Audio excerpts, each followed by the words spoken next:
কদিন আগে দেখলাম একটা বেনামে পোস্টার পড়েছে, আমাকে মিডিয়ার বন্ধুরা জিজ্ঞাসা করছিল এটা নাকি আইএসএফ যুক্ত আছে। আমি বললাম আইএসএফ ওই তো রাতের অন্ধকারে বেনামে কাজ করবে না, প্রকাশ্য আমি বলছি রেকর্ড করুন, আরাবুল ইসলাম যে মামলায় জেল খাটছে শওকত মোল্লাকে ওই মামলায় অ্যারেস্ট করতে হবে।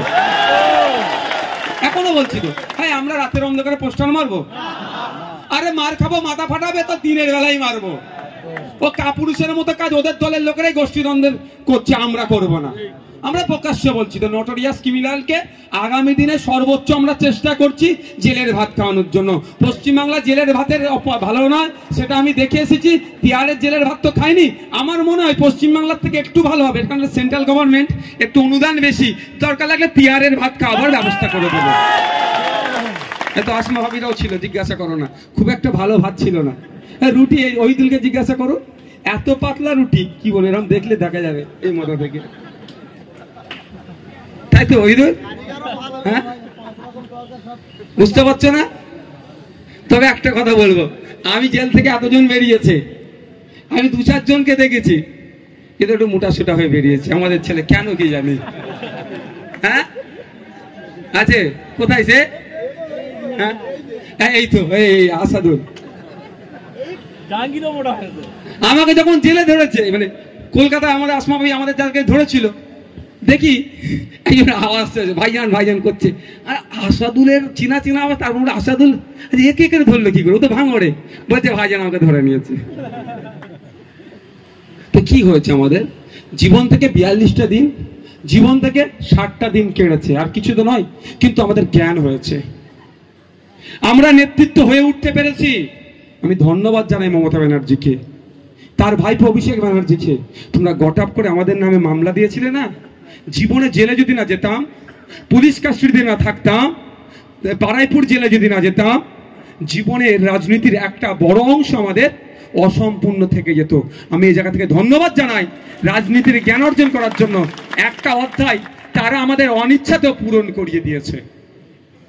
একটা ভয় লাগতো ভাই, এই জেল খাটবো জেল খাটবো, যাই বলি না কেন একটা মনে ভয় লাগতো, কি রে বাবা কিছুই নয়, ফোনটা শুধু পাওয়া যাবে না, তবে যদি মাল খরচ করতে পারে, ওটা আমি বলবো না, আমি আইনের লোক তো, অন্যায় হচ্ছে ওটা।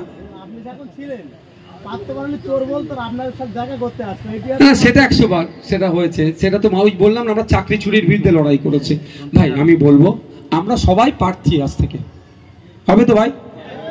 কারো অসুবিধা আছে? আমাদের একসাথে চলতে উঠতে বসতে অস্বীকার করার কোনো জায়গা নাই। ভাই ভাই আমরা ঠিকঠাক থাকতে পারছি না, আমরা কর্মী সমর্থক, মনোময় কোনো বিষয় থাকতে পারে। আমি আজকে বলছি আমার বুথে মিটিংটা হোক, উনি বলছে না ওনার বুথে মিটিংটা হোক, এটাও থাকতে পারে। তো এটাতে করপে রাগ করলে হবে না, আমাদেরকে লক্ষ্য কি করতে হবে, ভাঙড় সহ সারা রাজ্যকে সন্ত্রাস মুক্ত করতে হবে, হিংসা মুক্ত করতে হবে। হিংসা মুক্ত সন্ত্রাস মুক্ত করতে গেলে আপনাকে আমাকে দায়িত্ব তুলে নিতে হবে। আমার বাপের বয়সী লোককেও জেলে দিয়েছে, ওরা ছাড়েনি, অসুস্থ, ওই তো পেছনে বসে আছে ফলেরহাট 2 এর, কি অসুস্থ মঈন গাজী। সত্যি বলছি আমার ভয় লাগছিল, আমার ভয় লাগছিল। মঈন গাজী একবার উঠে তো, তুমি মঈন গাজী একবার উঠে তো, দেখো একদম হিরো হয়ে যায়, তোমরা বসো, চকাচক হিরো হয়ে গেছে। সত্যি বলছি এত শরীর খারাপ হয়ে গেছিল ওনার, আমি টেনশনে পড়ে গিয়েছিলাম। আল্লাহ ওনার হায়াত দারাজ করুক, সকলের মানে সৃষ্টিকর্তা সকলের আয়ুকে বৃদ্ধি করুক।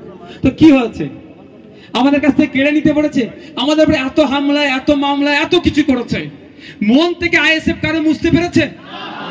হ্যাঁ, কিছু ছেলেকে তার ব্যবসা বাণিজ্য রুজি রুটির কাছে ধাক্কা দিয়েছে, আমাকেও জিজ্ঞাসা করেছে ভাইজান কি করবো, আমার ব্যবসা বন্ধ করে দিচ্ছে।